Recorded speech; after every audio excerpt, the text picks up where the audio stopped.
Hello everyone. So today's topic is executive. This is a very important topic in the field of political science and we have to study this. So, first of all we need to know about the meaning. What is the meaning and what is the base of executive actually? So, first of all, I would like to tell you that executive refers to the body that executes or implements the rules, regulations, and laws in actual practice. Okay, Parliament has the work of making the laws, but the actual work is done by the executive. So, it is the backbone of our lawmaking system. Okay. In its broad sense, it includes entire staff responsible for administrative work. However, in a narrow sense, it includes only those who occupy high offices. The functions and the importance of executive has its essence in this, which I am going to tell you. Implementation of laws and policies adopted by the legislature, implementation of government policies, example Swachh Bharat campaign, framing of policies, that is actual drafting of laws and bylaws within a piece of legislation, and it does the work of filling the gap between passing the law and implementing it. Just passing of the bill is not enough. When there is executive, we have the essence that yes, the law will be implemented, it would be executed. So it is very important in our study and in actual practice also. So, the types of executive. There are many types of executives. So, on the basis of extent of power exercised, there are two types of executives: nominal or official head with symbolic powers. Example, President of India. Second, real or actual head, usually a directly elected representative. That is, for example, you can give Indian Prime Minister or the President of the United States of Americas. Okay. On the basis of method of appointment, also they are divided. So first is hereditary head. Power is transferred amongst the members of same family. That is, you can give an example of the British Queen. Okay. Second, elected head. Example, Indian Prime Minister and President. Okay, they are elected heads. On the basis of number of members, singular executive, that is US President, President of the United States of Americas. And the second is plural executive, that is Prime Minister and Council of Ministers within a parliamentary setup. The second topic that we come to in this chapter is the parliamentary executive features. Two heads. First feature is two heads. Head of the state and head of the government. While the head of the state may be a symbolic one, that is, in Indian case, it is the President of India, okay? And real powers belong to head of the government. That is, head of the government is Prime Minister of India in Indian case, okay? Close connection between executive and legislature. In fact, executive in parliamentary setup comes from within the legislature. Okay. PM as a leader, Prime Minister as a leader. Prime Minister, being the leader of majority party in Lok Sabha, automatically becomes the leader of the house as well. Parliamentary system in India.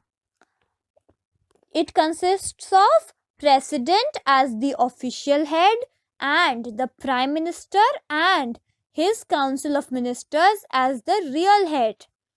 The President of India his appointment, we'll talk about his appointment, how he is appointed. Elected indirectly for a period of 5 years. He is elected by an electoral college consisting of members of Lok Sabha, Rajya Sabha and elected members of state legislature. It is done under proportional representation with single transferable vote system. The removal of president through a process known as impeachment. President can be removed only by a process known as impeachment. It can be started by 1/10 of members of Lok Sabha on grounds of proved misbehavior, incapacity or violation of constitution. Only these three criteria: misbehavior, incapacity or violation of constitution. 14 days notice is given to the president to prepare for defense. President may defend himself directly or through a lawyer. If both houses pass such proposal with majority vote, that is special majority, the president stands impeached. It means he stands removed. Okay. The powers and functions of the president. Legislative powers. President of India is a part of Union legislature. No bill becomes a law unless approved by the president. President may summon, prorogue or suspend sessions and can dissolve the Lok Sabha. He nominates 12 members to Rajya Sabha and 2 members to Lok Sabha. He acts as a link between parliament and the government. Now, the executive powers.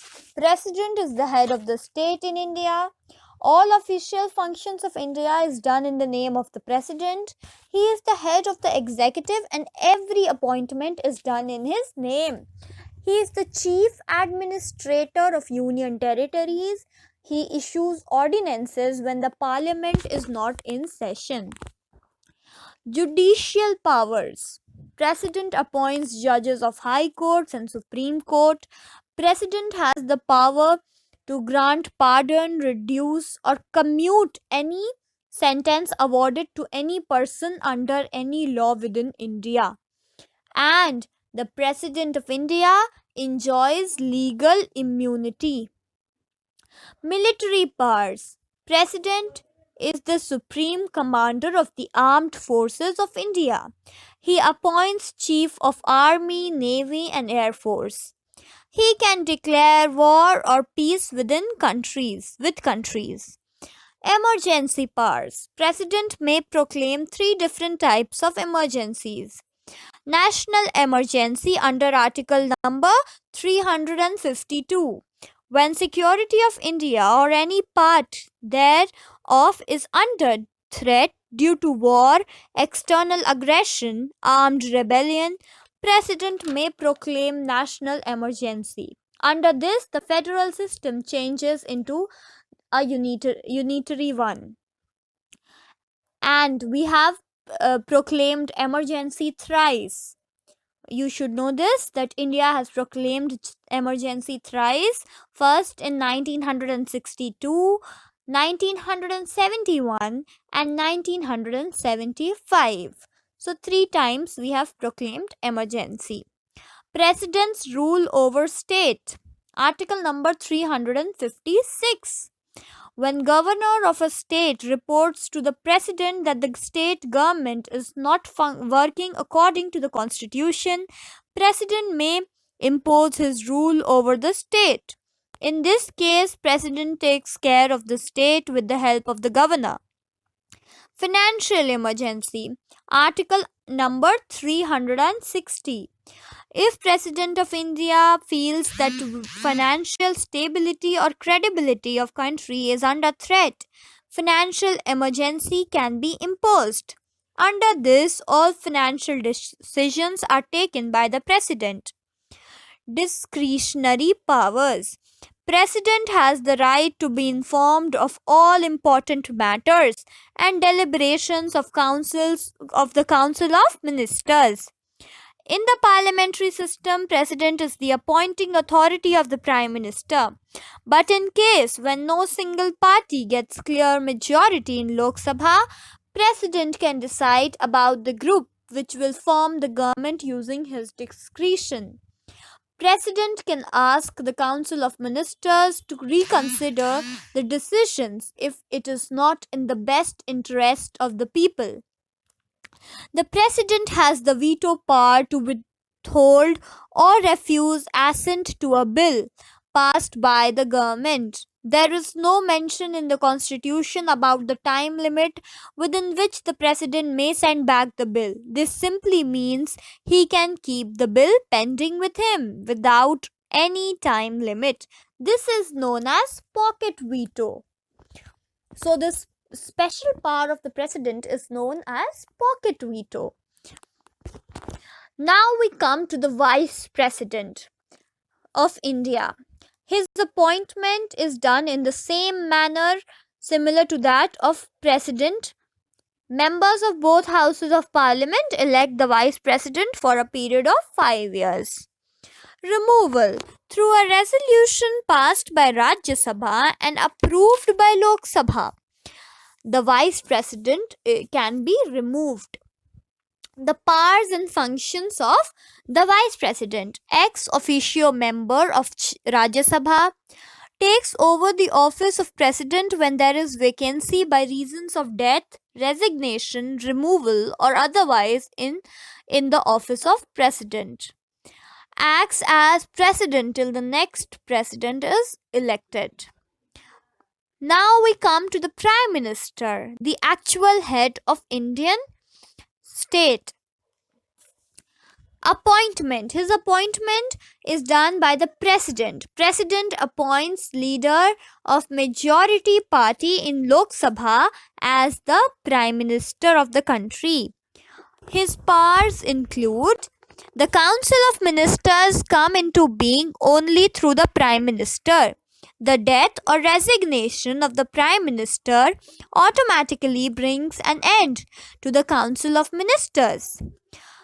Link between the government and the Parliament. PM is usually supposed to seek majority opinion of Parliament in major policy matters. He is also expected to keep Parliament well informed of all governmental actions. Link between the President and the Council of Ministers. Prime Minister is constitutionally obliged to communicate to the President all decisions related to the administration as well as proposals for legislation. He is also the spokesperson of the government. Prime Minister is involved in all crucial decision making of the government and also announces these in public. He is a popular leader. Prime Minister is the most popular leader of the country and easily and frequently connects with the people. He is the leader of the nation. As being the leader of the Lok Sabha and that of government, Prime Minister automatically becomes leader of the nation and represents nation in international forums. The principle of collective responsibility. The Council of Ministers are collectively responsible to Lok Sabha. It is based on the principle of solidarity of the cabinet. It implies that all ministers will pursue and agree to the same policy without any difference. It indicates that if a minister does not agree to any of the policies of the council, he must accept the decision or resign. Under it, a vote of no confidence, even against a single member, may lead to resignation of entire Council of Ministers. This is referred to as the Feature of collective responsibility. The principle of collective responsibility. Bureaucracy is the last topic of this chapter, which needs to be understood. So, bureaucracy. Trained and skilled officers who work as permanent employees of the government are referred to as bureaucracy. They are assigned the task of assisting the ministers in drafting as well as executing the policies. It is expected to be politically neutral and not take any political position of policy matters. Indian bureaucracy consists of three main parts: All India services, central services, and state services. So, thank you, students. It was the end of the chapter.